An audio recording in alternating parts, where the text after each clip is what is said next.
to royal ancestry and heritage. Mr. Heydel-Mankoo, how does this compare to previous royal visits in your view?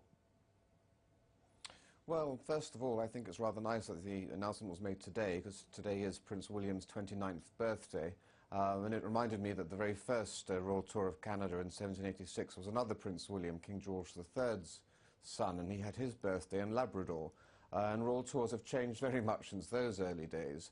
This is going to be a much more fun and dynamic and energetic tour. It'll probably be the most successful and biggest royal tour since definitely that of 1983 of the then Prince and Princess of Wales when they came to Canada and went to the Stampede, or even before that to 1951 with Princess Elizabeth, or 39 when George VI and the then Queen came to unveil the National War Memorial in Ottawa. So we're talking about one of the most important royal tours that we've had in 100 years. Now, sir, as you're no doubt aware, there are lots of Canadians who don't much care for the monarchy. There are many Canadians who do. And for those who do, we're feeling pretty happy about ourselves that they've chosen us as their first destination. Does it really mean anything? Is it symbolic of anything that Kate and William chose Canada for their first overseas visit?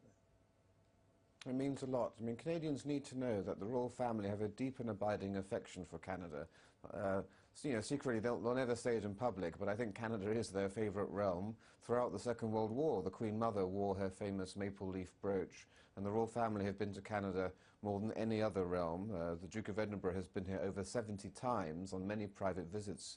They come to see their regiments all the time. And they were particularly touched last year when the Queen and the Duke of Edinburgh came to Parliament Hill for Canada Day, and you had a record turnout. There had never been so many people on Parliament Hill for Canada Day. There surely can't have been a coincidence. Canadians, you know, with every generation change, and there was a quiet period in the 90s where there were fewer people than you would have thought coming out to royal events. But Canadians recently have really demonstrated their support for the monarchy, and I think that's going to make itself evident across the nation. When the royals tour, do they have a personal or political agenda themselves? Would Kate and William hope to achieve something on a visit to Canada? Very much so. Every royal tour has a theme, be it community interests, volunteerism, the environment. On this tour, they'll be focusing very much on the youth and on the military, obviously because of their youth and because of the Duke of Cambridge's own military involvement.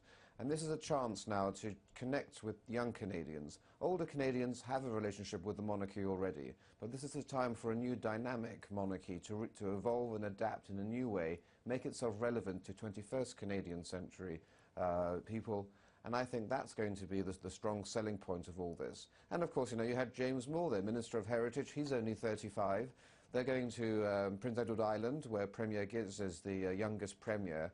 So forget Star Trek: The Next Generation. This is Canada, the next generation, and I think that's tremendous. Well, congratulations, sir. I think you know more about some of our politicians than many Canadians do. Let me ask you about the interest at home. I understand there's about 85 journalists coming from the UK. There must be a fair amount of interest in London about this tour. Yeah, very much so. It's front-page coverage. I'm a bit annoyed. I mean, I'm also Canadian, I should say, and I spent a good 10 years living in Ottawa. They tacked on a trip to Los Angeles on the end of this trip, and so unfortunately I think the LA side of this is going to get a lot more coverage than the Canadian side, and the US has always mentioned before Canada in recent news reports, even though they're staying in Canada for a lot longer. But certainly this is a great opportunity to promote Canada on the world stage. Canada doesn't get as much world attention as it should. It's peaceful and prosperous, and that doesn't make it necessarily newsworthy. So it's royal tours, which are one of the occasions when you can really celebrate the best of Canada, Canada's greatest inventions, its greatest assets, and of Green Gables. This is going to be Prince Edward Island's biggest ever public relations triumph. So this is actually, I think, a great thing all round. You know, the question was asked about, these are young people and they're newlyweds and so on and so forth. But often when the royals leave home, they have an agenda that is so crammed, it doesn't actually look like it's a lot of fun for them. Do they ever have a chance to just get away from the crowds and just be themselves? Yes, well, as you know, they just came back from their honeymoon in Seychelles, which was the greatest guarded secret, and the fact that they managed to escape the finely trained sleuths of the British tabloid press and enjoy some downtime there. says a lot. And certainly Kevin MacLeod, who's the Queen's Canadian Secretary in Ottawa and always devises these superb royal tours, always ensures that there is a sufficient downtime present for them to actually enjoy being abroad. But this is their first ever overseas visit as a royal couple, and so I expect them to be going through it hammer and tongs, trial by fire, and I'm sure they're going to enjoy every single minute of it.